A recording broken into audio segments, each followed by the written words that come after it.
இறை இயேசுவில் பிரியமுள்ள மாதா தொலைக்காட்சியின் அனைத்து நிகழ்ச்சிகளையும் ஆவலோடு பார்த்து கொண்டிருக்கிற அன்பு நேயர்கள் அனைவருக்கும் இனிய இரவு வணக்கம். ஒவ்வொரு நாளும் இந்நிகழ்வின் வழியாக நமது நல்வாழ்விற்கு தேவையான பல நல்ல சிந்தனைகளை நாம் தெரிந்து கொண்டிருக்கிறோம். இன்றும் ஒரு அருமையான சிந்தனையைத்தான் நான் உங்களோடு பகிர்ந்து கொள்ள ஆசைப்படுகிறேன். கடவுள் படைத்த இந்த உலகத்திலே நாம் அனைவரும் சற்றும் ஓய்வெடுக்காமல் உழைத்து கொண்டிருக்கிறோம். மனிதர்களாகிய நாம் குரங்காக இருந்த நாளிலும் சரி, மனிதனாக மாறிய பின்பும் சரி, காலத்தின் ஓட்டத்திற்கேற்ப ஓடிக்கொண்டுதான் இருக்கிறோம். அப்படி ஓடாமல் நின்றிருந்தால் மனிதர்களாகிய நமக்கு இந்த பரிணாம வளர்ச்சியே வந்திருக்காது.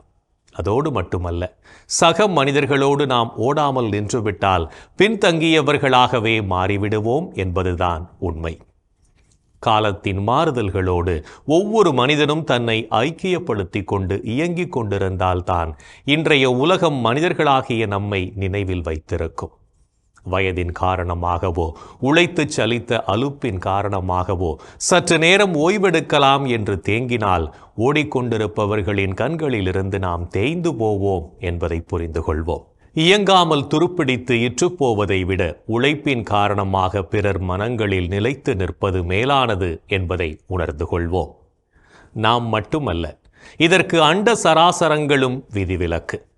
அவை ஒவ்வொன்றும் தன்னுடைய பாதையில் எத்தனையோ மில்லியன் ஆண்டுகளாக இயங்கிக் கொண்டுதானே இருக்கின்றன. எனவே தேங்கி தேய்ந்து போவதை விட இயக்கத்தால் நிலைத்து நிற்பதே மேலானது. வளர்ச்சி குறைந்து தலை, உடம்பு, கை, கால் என எதுவுமே சரியான விகிதத்தில் அமையாத சார்லி சாப்ளின் ஊனத்தை பெரிதுபடுத்தி குன்றிப் போகாமல் தன் நகைச்சுவை திறமையால் நொந்து மனம் வெந்து வரும் மக்களின் மனம் முழுவதும் நிறைந்திருந்தார். வாழும் வரலாறாய் வாழ்ந்த முன்னாள் குடியரசுத் தலைவர் ஐயா அப்துல் கலாம் தனது மாணவ பருவத்தில் தனக்கு அன்பளிப்பாக வந்த புத்தகத்தை விற்கும் அளவுக்கு வறுமை வாட்டினாலும் எதிர்நீச்சல் போட்டு வெற்றி கண்ட மாமனிதர். நாமும் நம் வாழ்வில் தேய்ந்து விடாமல் எப்போதும் இயங்கிக் கொண்டிருப்போம்.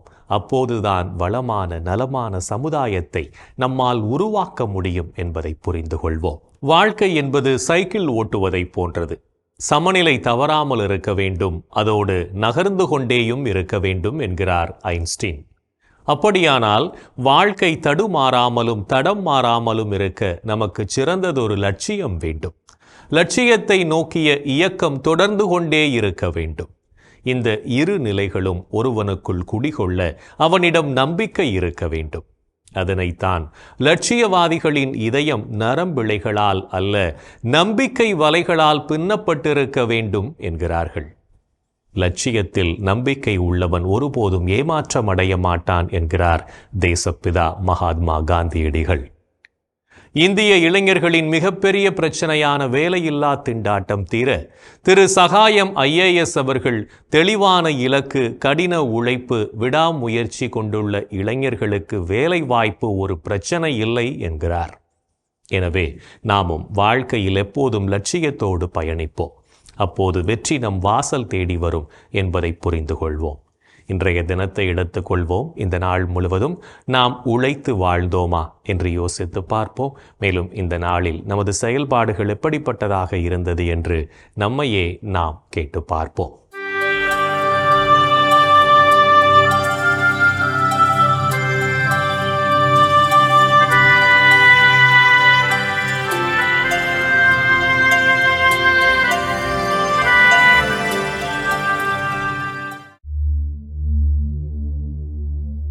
இன்று நீங்கள் கடவுள் செய்த அரும் செயல்களுக்கு நன்றி கூறினீர்களா? ஆண்டவருக்கு நன்றி செலுத்துங்கள். அவர் தம் பெயரை சொல்லி வழிபடுங்கள். அவர் தம் செயல்களை மக்களினங்கள் அறிய செய்யுங்கள். கடவுளது இரக்கத்தை இன்றைய தினம் நீங்கள் உணர்ந்து கொண்டீர்களா? மனிதர் விரும்புவதாலோ உழைப்பதாலோ எதுவும் ஆவதில்லை. கடவுள் இரக்கம் காட்டுவதாலேயே எல்லாம் ஆகிறது. இன்று நீங்கள் அனைவருடனும் நல்ல நட்பு கொண்டு வாழ்ந்தீர்களா? நீங்கள் ஒரு மனத்தவராய் இருங்கள். உயர்வு மனப்பான்மை கொள்ளாமல் தாழ்நிலையில் உள்ளவர்களோடு நன்கு பழகுங்கள். நீங்கள் உங்களையே அறிவாளிகள் எனக் கருதி பெருமிதம் கொள்ள வேண்டாம். இன்று நீங்கள் மற்றவருக்கு பயன் தரக்கூடிய வார்த்தைகளை பேசினீர்களா? கெட்ட வார்த்தை எதுவும் உங்கள் வாய் நின்று வரக்கூடாது. கேட்போர் பயனடையும்படி தேவைக்கு ஏற்றவாறு அருள் வளர்ச்சிக்கேற்ற நல்ல வார்த்தைகளையே பேசுங்கள். இன்று நீங்கள் தூய ஆவியாரை பழித்துரைத்தீர்களா? கடவுளின் தூய ஆவியாருக்கு துயரம் வருவிக்காதீர்கள். மீட்பு நாளை முன்னிட்டு உங்கள் மீது பொறிக்கப்பட்ட முத்திரையாக அவர் இருக்கிறார். இன்று நாம் இறைவனுக்கு ஏற்புடைய செயல்களை செய்திருந்தாலும் சில நேரங்களில் இறைவனுக்கு எதிராகவும் செயல்பட்டு பாவத்தில் விழுந்திருப்போம். அத்தகைய தருணங்களுக்காக மனம் வருந்தி மன்னிப்பு கேட்டு மனத்துயர் மன்றாட்டை ஜெபிப்போம்.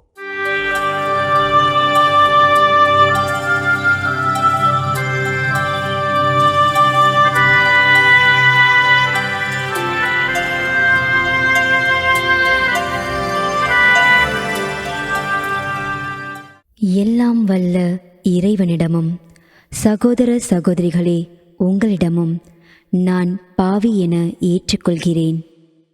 ஏனெனில் என் சிந்தனையாலும் சொல்லாலும் செயலாலும் கடமையில் தவறியதாலும் பாவங்கள் பல செய்தேன். என் பாவமே, என் பாவமே, என் பெரும் பாவமே.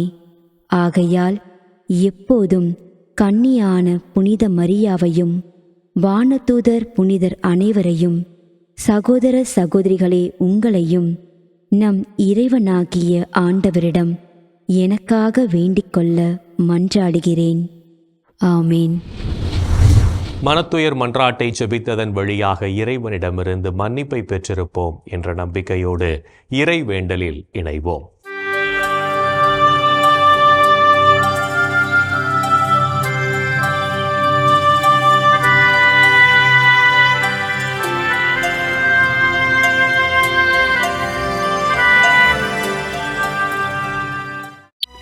இறைவா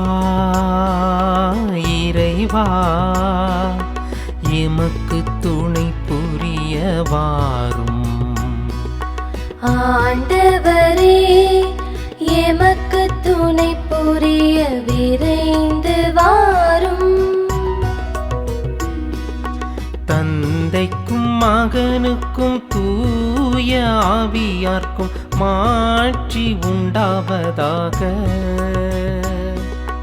தொடக்கத்தில் இருந்தது போல் இப்பொழுதும் எப்பொழுதும் என்றென்றும் இருப்பதாக. ஆமென்.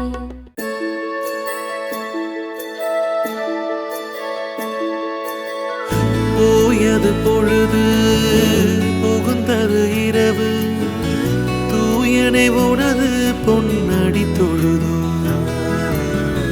நேயமையெல்லாம் ஏதமும் நீக்கி நீயமையாண்டு காத்தருளையா.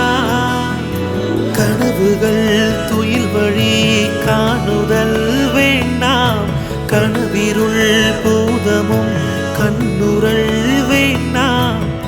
சினமுறு பகைவர் முரணலாம் வெல்வார், ஈனமும் உடலில் அணுகிடாது அருள்வார்.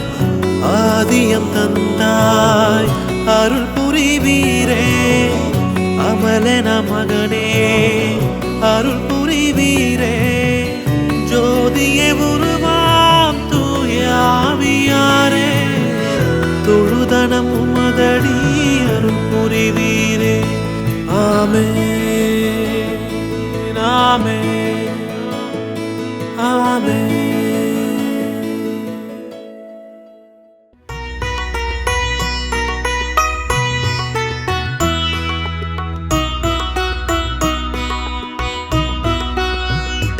என் தலைவராகிய கடவுளே, நீர் விரைவில் சினமுறாதவர், பேரன்பு கொண்டவர். என் தலைவராகிய கடவுளே, நீர் விரைவில் சினமுறாதவர், பேரன்பு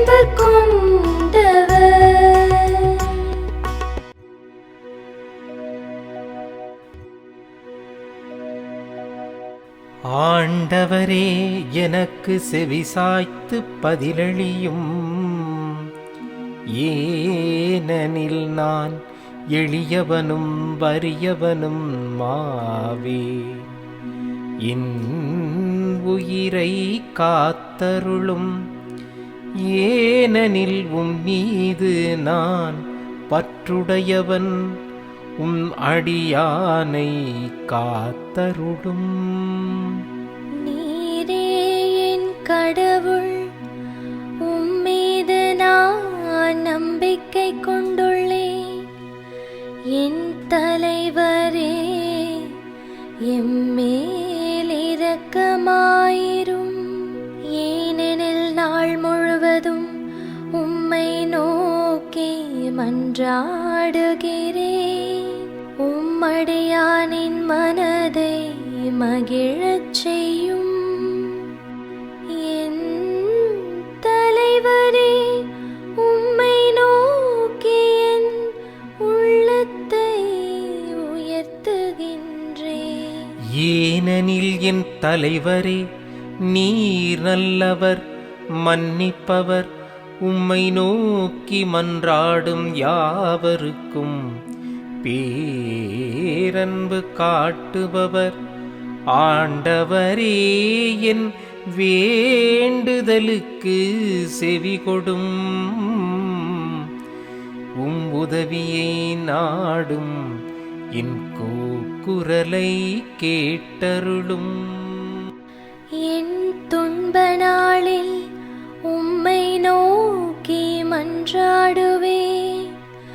நீரும் எனக்கு பதிலளிப்பீர். என் தலைவரே, தெய்வங்களுள் உமக்கு நிகரானவர் எவருமிலர். செயல்களுக்கு ஒப்பானவை எவையுமில்லை.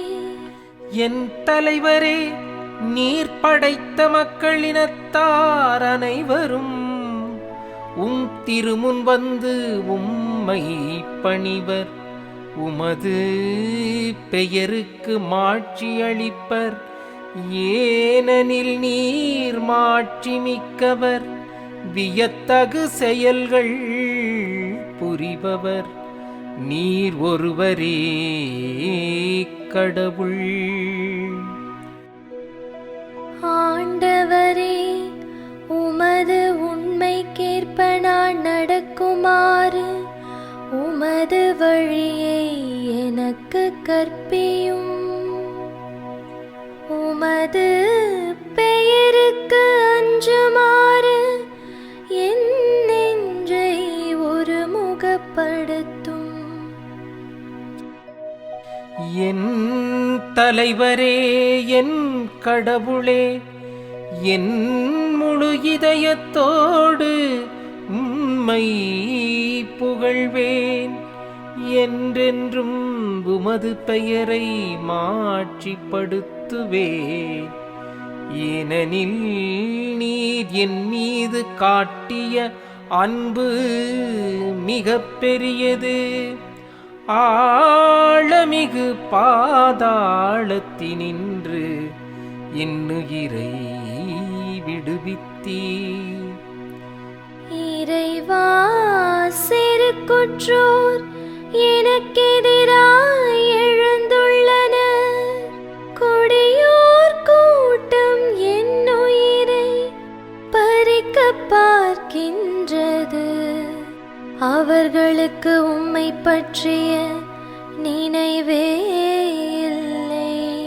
என் தலைவரே, நீரோ இரக்கமிகு இறைவன், அருள் மிகுந்தவர், விரைவில் சினமுறாதவர், பேரன்பும் சொல்லுறுதியும் பெரிதும் கொண்டவர்.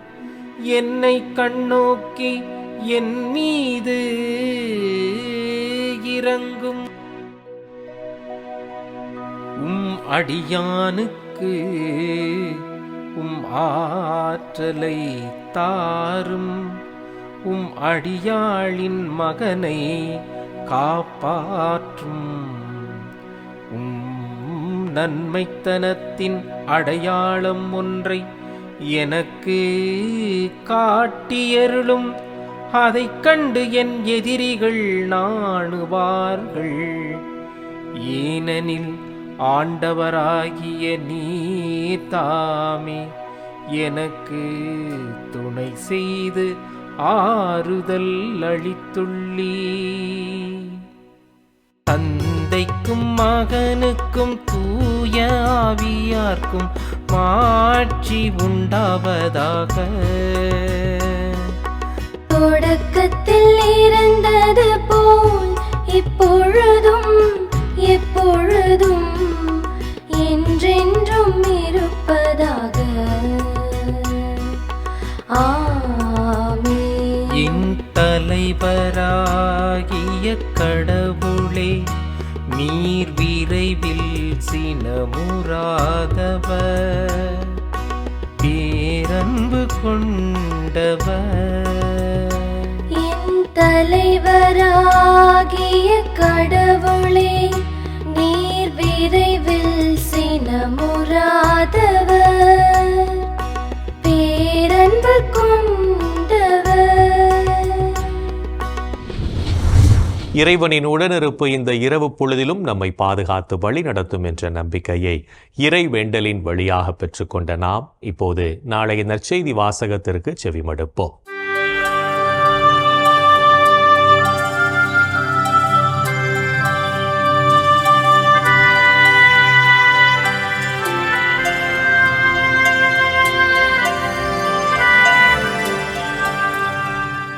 நாளைய திருப்பலி வாசகங்கள். முதல் வாசகம் இறைவாக்கினர் ஏசாயா நூலிலிருந்து வாசகம். அதிகாரம் 7, இறை வார்த்தைகள் 1 முதல் 9 முடிய. பதிலுரை பாடல். திருப்பாடல் 48, இறை வார்த்தைகள் 1 முதல் 7 முடிய. மத்தேயு எழுதிய தூய நற்செய்தியிலிருந்து வாசகம். அதிகாரம் 11, இறை வார்த்தைகள் 20 முதல் 24 முடிய. அக்காலத்தில் இயேசு வல்ல செயல்கள் பல நிகழ்த்திய நகரங்கள் மனம் மாறவில்லை. எனவே அவர் அவற்றை கண்டிக்கத் தொடங்கினார். கோராசின் நகரே, ஐயோ உனக்கு கேடு! பெத்சாய்தா நகரே, ஐயோ உனக்கு கேடு! ஏனெனில் உங்களிடையே செய்யப்பட்ட வல்ல செயல்கள் தீர் சீதோன் நகரங்களில் செய்யப்பட்டிருந்தால் அங்குள்ள மக்கள் முன்பே சாக்கு உடை உடுத்தி சாம்பல் பூசி மனம் மாறியிருப்பார்கள். தீர்ப்பு நாளில் தீருக்கும் சீதோனுக்கும் கிடைக்கும் தண்டனையை விட உங்களுக்கு கிடைக்கும் தண்டனை கடினமாகவே இருக்கும் என நான் உங்களுக்குச் சொல்கிறேன். கப்பர்நாகூமே, நீ வானளாவ உயர்த்தப்படுவாயோ? இல்லை, பாதாளம் வரை தாழ்த்தப்படுவாய். ஏனெனில் உன்னிடம் செய்யப்பட்ட வல்ல செயல்கள் சோதோமில் செய்யப்பட்டிருந்தால் அது இன்று வரை நிலைத்திருக்குமே.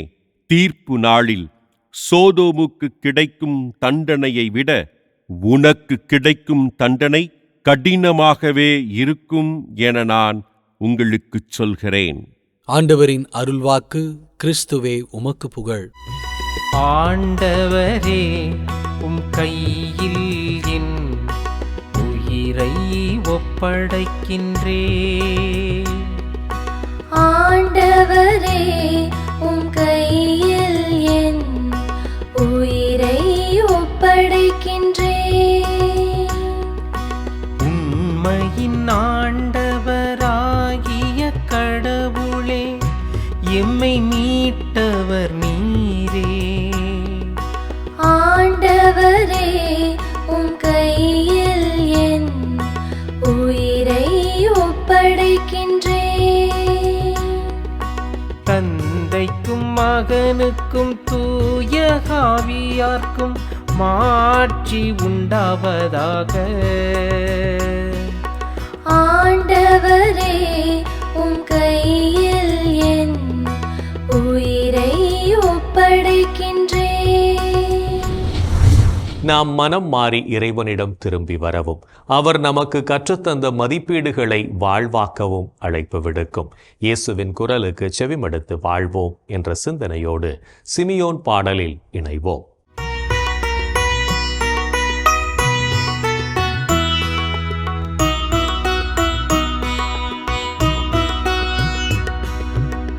ஆண்டவரே, நாங்கள் விழித்திருக்கும் போது எங்களை காத்தருளும்.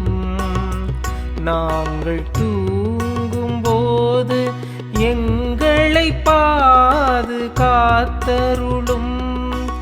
இதனால் கிறிஸ்துவோடு விழித்திருந்து அவரோடு அமைதியில் இளைப்பாறுவோம். அவரோடு அமைதியில் இளைப்பாறுவோம். ஆண்டவரே, உமது சொற்படி உம்மடியான் என்னை இப்போது அமைதியுடன் போகச் செய்கின்றீர். ஏனெனில் மக்கள் அனைவரும் காணுமாறு நீர் ஏற்பாடு செய்துள்ள உமது மீட்பை என் கண்கள் கண்டு கொண்டன. இம்மீட்பே பிற இனத்தாருக்கு வெளிப்பாடு அருளும் ஒளி. இதுவே உம் மக்களாகிய இஸ்ரவேலுக்கு பெருமை. இஸ்ரவேலுக்கு பெருமை. தந்தைக்கும் மகனுக்கும் தூய ஆவியார்க்கும் மாட்சி உண்டாவதாக. தொடக்கத்தில் இருந்தது போல் இப்பொழுதும் எப்பொழுதும் என்றென்றும் இருப்பதாக. ஆமென். ஆண்டவரே, நாங்கள் விழித்திருக்கும் போது எங்களை காத்தருளும். நாங்கள் தூங்கும் போது எங்களை பாதுகாத்தருளும். இதனால் கிறிஸ்துவோடு விழித்திருந்து அவரோடு அமைதியில் இளைப்பாறுவோம். அவரோடு அமைதியில் இளைப்பாறுவோம். இறைவன் நம்மை ஒவ்வொரு நொடிப்பொழுதும் அற்புதமாய் வழிநடத்தி கொண்டிருப்பதை சிமியோன் பாடல் வழியாக உணர்ந்து ஜெபித்த நாம் இப்போது நாளைய புனிதரை பற்றி பார்க்கலாம்.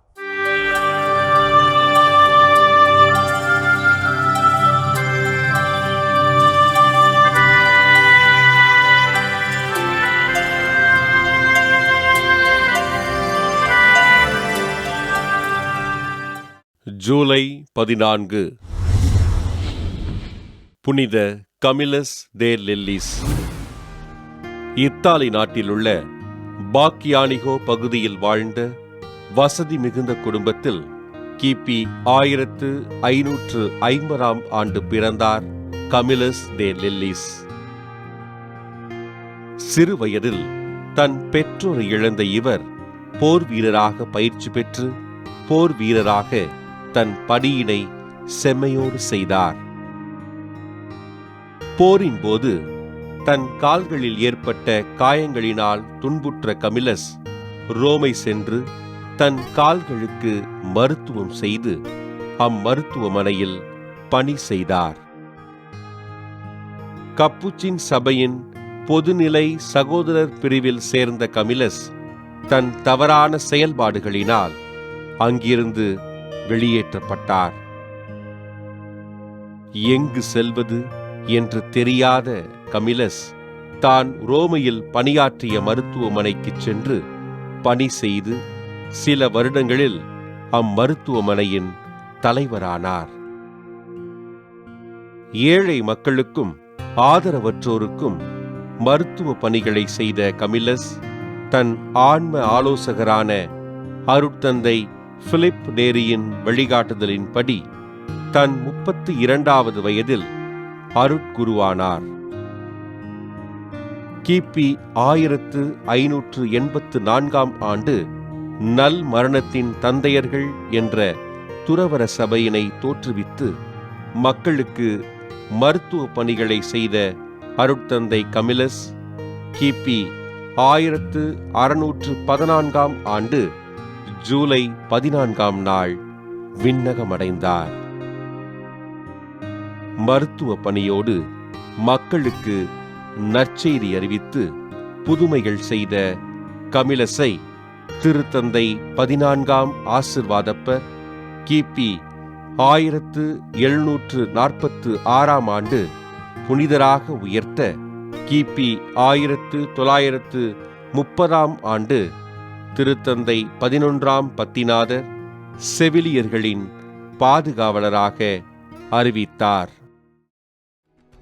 புனித கமிலஸ் தே லெல்லிஸ் திருவிழாவினை கொண்டாடுகின்ற நாம் செவிலியர்கள் தங்களது பணிகளை அர்ப்பணிப்போடு செய்வதற்காகவும் அவர்களின் குடும்பங்களை இறைவன் ஆசிர்வதிக்கும்படியாகவும் மன்றாடுவோம்.